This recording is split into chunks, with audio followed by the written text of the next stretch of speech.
आप देख रहे हैं शहर का अपना web TV Banaras times. Log on कीजिए www.banarastimes.in और www.cngtimes.com।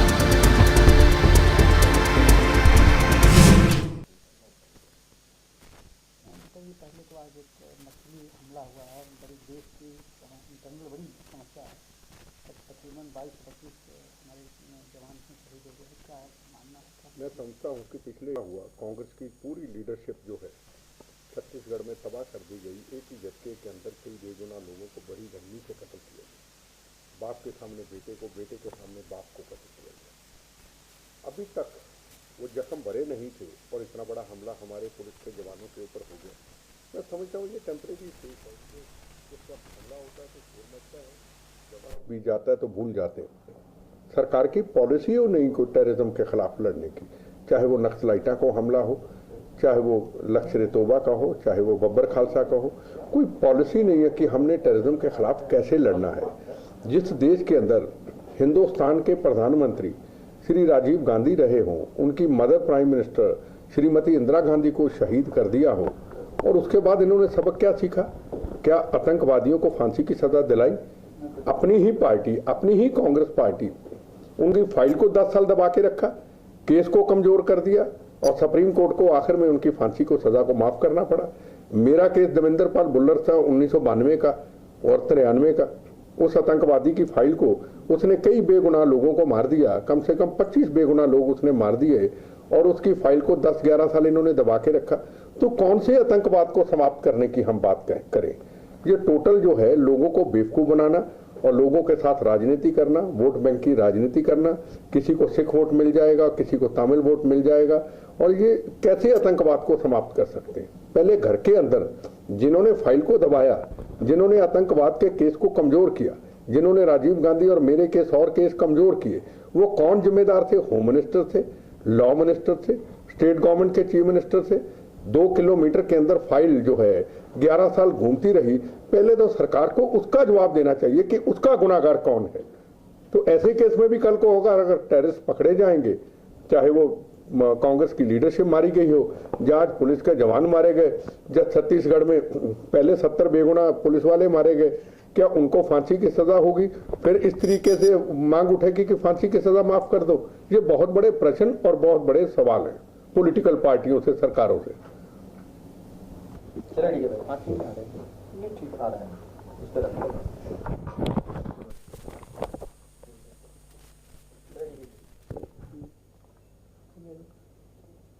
अगला मनोज जी, अभी आपने जिस ओर फोकस किया उसमें पूरे देश की ये समस्या रही है। वो राजीव गांधी की चीज तो अपनी उस केस को साथ में उत्तर प्रदेश सरकार भी यही कर रही है, तो ये कब तक चलता रहेगा, कैसे सुधरेगा? अगर सेंट्रल गवर्नमेंट मजबूत हो, श्रीमती इंदिरा गांधी जी के टाइम पे, श्री राजीव गांधी जी के टाइम पे, पीवी नरसिम्हा राव के टाइम पे हमारी कांग्रेस की गवर्नमेंट मजबूत थी टेररिज्म के खिलाफ, और पंजाब में टेररिज्म समाप्त हुआ। मैं समझता हूँ कांग्रेस की पॉलिसी अभी भी मजबूत है। कांग्रेस ने देश को आजादी लेके दी है, पर कांग्रेस को धोखा देने वाले आज हमारे नेता हो गए।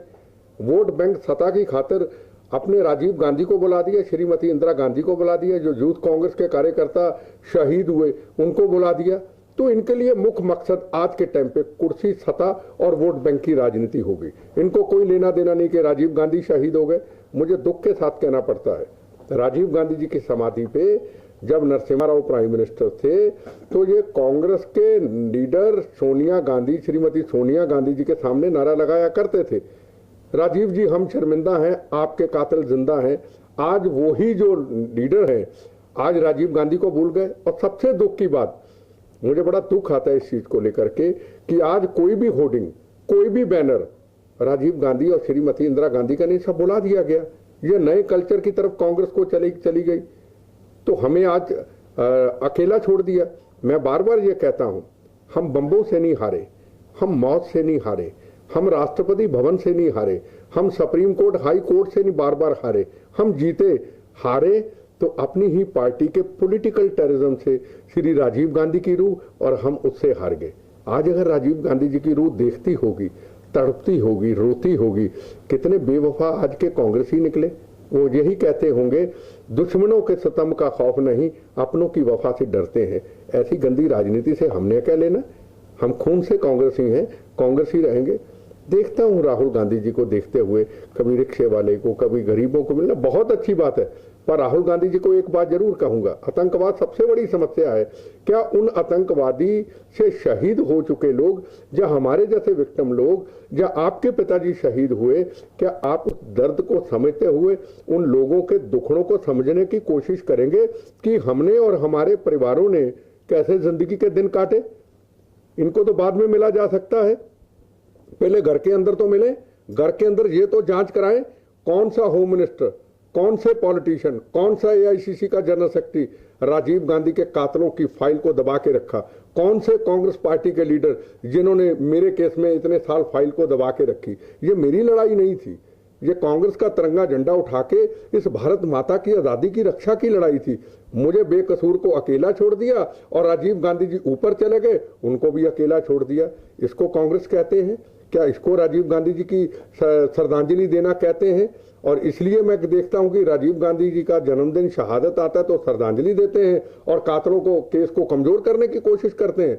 और फिर जयललिता कहती है मैं इनको छोड़ दूंगी। जिम्मेदार तो हम कांग्रेसी लीडर हैं जिन्होंने उनकी फाइल को दबा के रखा। पॉलिटिकल टेररिज्म है आज हमारी पार्टी का पूरे देश के अंदर। कांग्रेस पार्टी को बदनाम करने की पार्टी के लीडर कोशिश करते हैं, इनको कहते हैं पॉलिटिकल टेररिज्म। आईबी का इस्तेमाल गलत करते हैं, मिसयूज करते हैं, सीबीआई का गलत इस्तेमाल करते हैं, ये पॉलिटिकल टेररिज्म है। बेटा जी कहना है कि कहीं से केंद्रीकरण इस परिवार से ही है। हमारा इस परिवार से गिला है, उस परिवार की हम इज्जत करते हैं, पर आपने राजीव गांधी जी को कैसे अकेला छोड़ दिया? कि आप सिर्फ आपके परिवार के राजीव गांधी जी थे? राजीव गांधी हमारे भी लीडर थे। राजीव गांधी जी हिंदुस्तान को 21वीं सदी पे ले जाना चाहते थे। राजीव गांधी हजारों लाखों करोड़ों कांग्रेसी वर्करों के लीडर थे। इन्होंने चुप बैठ गए, हम तो नहीं चुप बैठे, हमारे विचार अपने हैं। इन्होंने हमें भी अकेला छोड़ दिया और उनको भी अकेला छोड़ दिया।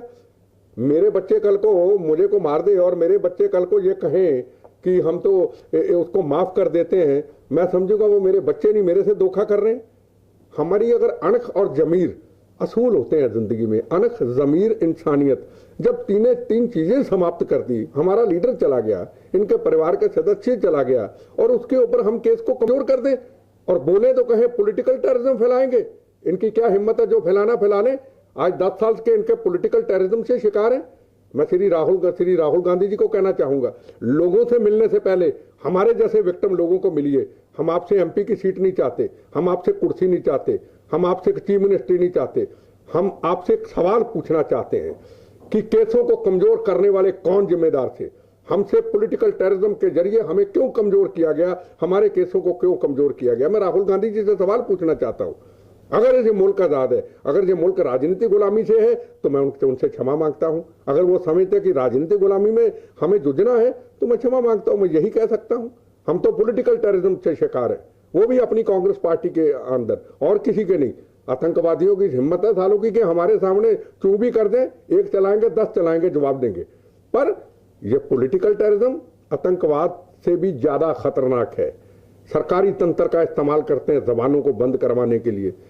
क्या कर दिया, क्या कांग्रेस की इन्होंने हालत करके रख दी। राजीव गांधी, श्रीमती इंदिरा गांधी को बुला डाला इन्होंने, जिनके कांग्रेस का नाम जिंदा है। ये याद रखें, श्रीमती इंदिरा गांधी जी और श्री राजीव गांधी जी के बगैर कांग्रेस कभी आगे नहीं बढ़ सकती। उनके नाम को इनको जिंदा रखना पड़ेगा। जो आज हालत की है श्रीमती इंदिरा गांधी और राजीव गांधी जी की, इन्होंने, इनको उनकी रूह कभी माफ नहीं करेगी। मैं यही कहना चाहूंगा। जांच होनी चाहिए जो आपने मांग की, क्या इसकी जांच होनी चाहिए? पहले तो कहां दबी रही और कौन दोषी है? पहले तो जांच ये होनी चाहिए कि राजीव जी की सुरक्षा वापस क्यों हुई। जब पता था कि 1.5 साल पहले श्रीमती इंदिरा गांधी जी शहीद हो चुके हैं, उनकी जान को, पूरे परिवार को खतरा है, प्रियंका जी, राहुल जी, श्रीमती सोनिया गांधी जी, सबको खतरा है, तो इनकी सुरक्षा वापस क्यों की गई? सुरक्षा बढ़ानी चाहिए थी या कम करनी चाहिए थी? और जो सुरक्षा हटाने वाले आईबी के उस वक्त के डीजी थे और उस वक्त सुरक्षा के इंचार्ज थे, 2 लोगों को गवर्नर बना दिया गया। इन्होंने गवर्नर बनाया, क्यों बनाया? इनसे सवाल पूछना चाहता हूं। राजीव गांधी आज जिंदा होते, पहली तो जांच उसकी हो, फाइल को क्यों दबाया गया? उसके बाद जब मेरे ऊपर 1993 में हमला हुआ, जब 1992 में 45 किलो आरडीएक्स के साथ बम ब्लास्ट कर दिया गया था, 35-40 लोग मारे गए, 90 जख्मी हो चुके थे, तो 1993 में 15 दिन में सुरक्षा देके 15 दिन में क्यों हटा ली गई? तो इसका मतलब पॉलिटिकल टेररिज्म है। पहले आप राजीव जी की सुरक्षा हटाते हो, आतंकवादियों के आगे फेंकते हो, फिर मेरी सुरक्षा हटा के मुझे आतंकवादियों के आगे फेंकते हो। एक दिन पहले सुरक्षा हटाते हो, अगले दिन हटा देते हो। फिर जब हम कहते हैं इसकी जांच करो तो फाइल को गुम कर देते हो और फिर उनको गवर्नर बना देते हो। ये बहुत बड़ी साजिश है राजीव गांधी के कत्ल की। हमारे ऊपर जो बम ब्लास्ट हुआ बहुत बड़ी साजिश है। मैं पार्टी के अंदर का शिकार हुआ हूं। मेरे ऊपर जो अगर बम ब्लास्टों की जांच हो जाए, मैं बता दूं, बड़े बड़े कांग्रेसी नेता जो है मैं उजागर करूंगा जिनके मेरे पास सबूत हैं, जो आतंकवादियों से शामिल थे, जिन्होंने बताया कि आज बिट्टे की सुरक्षा हट गई, आप कार बम लगा दो। मेरे पास सबूत है। ऐसे लोगों को इन्होंने एमपी का टिकट दे दिया, हमने तो टिकट नहीं मांगा। ऐसे लोगों को बड़ी बड़ी जिम्मेदारियां दे दी। ये बड़े बड़े फ्रंटलाइन और बड़ी बड़ी इंडिया 2 मैगजीन में उनकी सारी उस वक्त की स्टोरी छपी है। कहां का इनका अंदर का सिस्टम है, इनसे पूछना चाहता हूं। मैं फिर कहता हूं, हम बम्बो गोलियों से नहीं हारते, हम मौत से नहीं हारते। मौत हमारी दोस्त, आज नहीं तो कल जाना है। हम अगर हरे हैं तो राजनीतिक आतंकवाद से हरे, जो उन्होंने पार्टी के अंदर पॉलिटिकल टेररिज्म फैलाया है। इनकी हल्की सी को सच्चाई की बात करे, आईबी का इस्तेमाल करके टोटल उसको साफ कर दिया जाता है। और मैं ये बार बार हर जगह पे कहता हूं, मेरी कभी भी बम्बो गोलियों से मौत आए, कभी ना ये समझे, पब्लिक समझे कि मुझे लश्कर तोबा मार गया, बब्बर खालसा मार गया या नक्सलाइट मार गया। सबसे पहले मैं कहूंगा उसकी ये जांच हो कि मैं पॉलिटिकल टेररिज्म का पहले की तरह शिकार तो नहीं हुआ हूं, कहीं ये सेंट्रल इंटेलिजेंस ब्यूरो का एक सीक्रेट ऑपरेशन तो नहीं था कि अपने पॉलिटिशियनों को खुश करने के लिए। ये मैं पहले कह दूं, मेरी रिकॉर्डर रखी है ये बात। जब भी मेरी मौत आए बम्बो गोलियों से, सबसे पहले आईबी की जांच हो कि इनके ऊपर कैसे पॉलिटिकल प्रेशर था कि हमारे साथ खिलवाड़ कर दिया। कल को आईबी हमें मरवा दे और कहें जी ये तो आतंकवादी लश्कर तोबा मार के। कभी ना लोग समझे, पहले इसकी जांच होनी चाहिए। हम तो जिंदा मिसाल हैं। राजीव जी तो चले गए, राजीव जी तो दुनिया में चले गए। उनके जीते जी, उनके जाने के बाद, अपनी सरकार के बाद भी ये जांच नहीं करा सके, मेरी जांच नहीं हुई, तो शक की सुई कहीं ना कहीं तो है कि कांग्रेस के अंदर कोई ना कोई सीनियर लीडर तो हैं जो पॉलिटिकल टेररिज्म फैलाने की कोशिश कर रहे हैं, केस को कमजोर करते हैं, सुरक्षा को हटाते हैं, टेररिस्टों के आगे फेंकते हैं। पहले तो इसकी जांच हो, फिर फाइलों की जांच हो। कौन है? कौन है? जब ये मुद्दा उठे, जब राहुल गांधी जी मेरे से बात करें, मुझे बुलाएं, मैं उनको बताता हूं। अगर मैं गलत साबित हूं तो मैं बड़ी से बड़ी कुर्बानी देने के लिए तैयार हूं। अगर इसमें गलत साबित हूं, उन 2 गवर्नर का भी नाम लूंगा और उन पॉलिटिशियनों का नाम लूंगा, सबूत समेत लूंगा कि इनके टेररिस्टों के साथ संबंध थे, इनको कैसे होम मिनिस्ट्री से इंफॉर्मेशन मिली कि मेरी सुरक्षा हटाई जा रही है और अगले दिन मेरे पे कार बम चल जाता है। फाइलों को दबा दिया गया हमारियों को। आईबी का मिसयूज किया इन्होंने, हमेशा सेंट्रल इंटेलिजेंस एजेंसी का मिसयूज किया। होम मिनिस्ट्री के अंदर तो इन्होंने बड़े बड़े मंत्रियों को क्लर्क बना रखा है, जो हुक्म आए ऊपर से वही वो करते हैं। ऐसे थोड़ा देश चलता है। होम मिनिस्ट्री उसके असूल हैं। आप कहोगे फाइल बंद कर दो, फाइल बंद हो गई और राजीव गांधी जी बरी हो गए। क्या जवाब है इनके पास? मुझे जवाब दें। क्यों बनाए 2 गवर्नर इन्होंने जिन्होंने राजीव गांधी की सुरक्षा हटाई? अगर मैं उस वक्त आईबी का चीफ होता, मैं उसी वक्त रिजाइन देता अपनी कुर्सी से। मैं रिजाइन देता हूं क्योंकि राजीव गांधी की जान को खतरा है। हमने रिजाइन नहीं दिया, बल्कि उनको साथ जोड़ करके बड़ी बड़ी पोस्टों पे लगा के अब गवर्नर बना दिया। किस चीज का तोहफा दिया इन्होंने? ये बहुत बड़े प्रश्न, बहुत बड़े सवाल हैं। सवाल सबसे बड़ा यह है कि आज मीडिया को इस रास्ते में जाने की जरूरत नहीं। आप राजनीति सिस्टम की तरफ जा रहे हैं। ये मुद्दे हैं उठाने जो उठाने को कोई तैयारी नहीं है, उसको दबा दिया जाता है। नैतिक स्थितियां हैं, कितना जिम्मेदार मानते हैं इन चीजों को लेकर? देखो, मैं एक बात बिल्कुल कहूंगा, हम आज पहले एक तो आतंकवाद का शिकार है, उस टेररिज्म का शिकार है हिंदुस्तान। एक आज सबसे बड़ा पॉलिटिकल टेररिज्म का शिकार है हिंदुस्तान। मैंने जैसे अभी आपको बताया, मैं अपनी ही पार्टी का पॉलिटिकल टेररिज्म का शिकार हूं। अपनी ही पॉलिटिकल पार्टी का मैं पॉलिटिकल टेररिज्म का शिकार हूं। कहां जाए आदमी, किसको कहे आदमी, कौन बदलेगा इसको? बहुत बड़े सवाल, बहुत बड़े प्रश्न है ये। आतंकवादियों से आदमी लड़ सकता है, आतंकवादियों से लड़ते लड़ते हम शहीद ही कहलाएंगे ना, कोई और तो नहीं हम कहेगा। पर पॉलिटिकल टेररिज्म के खिलाफ जब लड़ेंगे, हो सकता है आपकी मौत और जानवर की मौत में फर्क ना रहे। इतनी गंदी राजनीति करते हैं, देश दूष भूल गए। ये कोई देश दूष नहीं इनके मैंने में रखता। तो क्या आपको उम्मीद लगता है कि आपकी इतनी बातों के बाद राहुल जी आपको बुलाएंगे? मुझे कोई जरूरत नहीं है कि मैं उनके पास जाऊं। वो इज्जत से बुलाएंगे, पूछने के लिए बुलाएंगे तो मैं चले जाऊंगा। ठीक है ना। मैं उनके पिताजी के साथ बड़ा काम किया, इंदिरा जी के साथ बड़ा इज्जत से जिस दिन बुलाएंगे मैं जरूर जाऊंगा और जाके उनको बताऊंगा ये और कह के आ जाऊंगा। उसके अलावा और कोई बात नहीं करूंगा कि मुझे टिकट दे दो, मुझे फलाना जस्तून है। मुझे इन चीजों का शौक नहीं है। मैं भी एक कणक वाला और जमीर वाला आदमी ने पार्टी के लिए खून दिया है, देश के लिए खून दिया है। इज्जत के साथ बुलाएंगे जाऊंगा। अगर गुलामी लगेगी राहुल गांधी जी के पास कभी नहीं जाऊंगा, ये मेरी अणख है। मैं इस पे कभी कंप्रोमाइज करता नहीं। प्यार से मैं गर्दन कटवा दूंगा।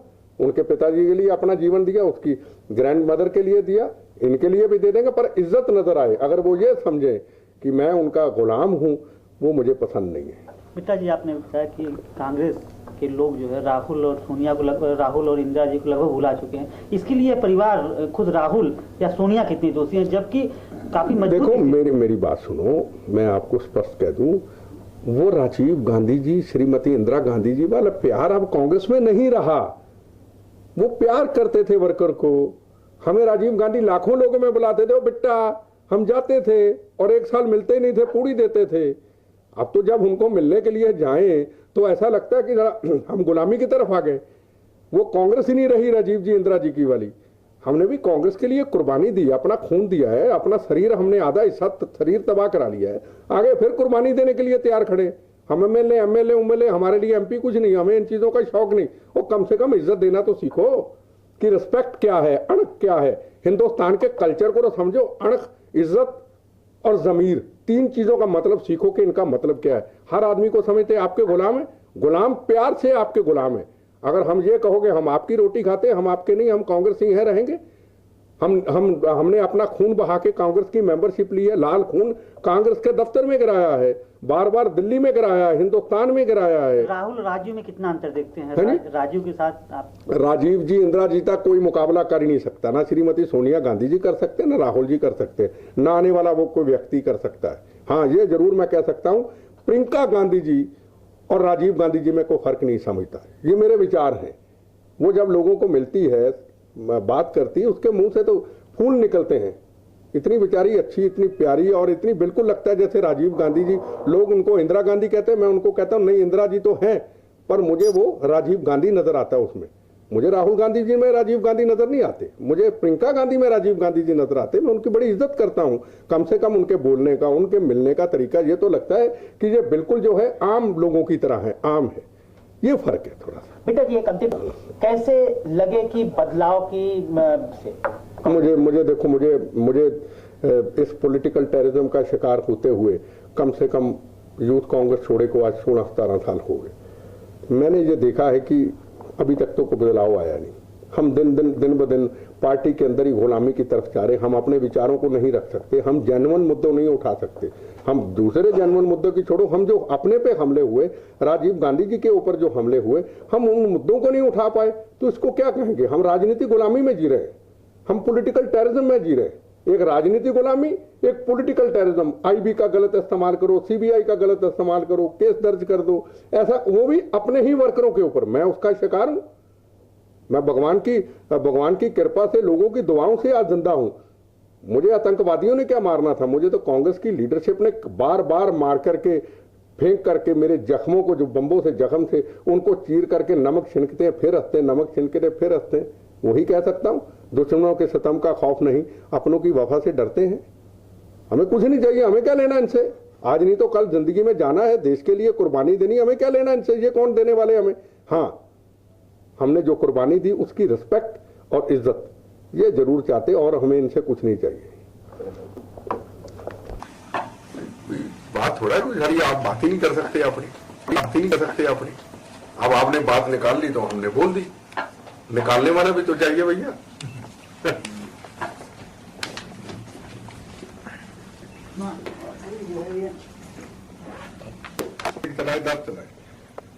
चलाए जो पॉलिटिकल टेररिज्म है, इसका तो कोई मुकाबला आज के युद्ध में कर ही नहीं सकता।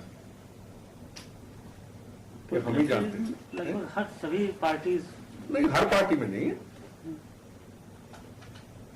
अब हम वोट सत्ता की तरफ चलेंगे। वो पुरानी जो विचारधारा थी, कांग्रेस के नेताओं को मिलते हो, आप मजदूरों को मिलते हो, ये जो करके अंदर पॉलिटिकल टेररिज्म, इसके लिए क्या हमें मिलके बात करेंगे? वो ये सबसे बड़ा मुद्दा तो हमारा है, राजीव गांधी जी का है या और विक्टिम फैमिलियों का है। ठीक है, मैं कांग्रेस ही नहीं हूं, फिर इनको जवाब देता हूं। अभी तो मैं एक लक्ष्मण रेखा को कभी पार नहीं करता हूं, क्योंकि मैं इंदिरा जी, राजीव जी, उनका मैं वफादार हूं, कांग्रेस का वफादार हूं, मैं धोखा नहीं करना चाहता। इन्होंने हमारे साथ धोखा किया, हमने इनसे धोखा नहीं किया। हाँ,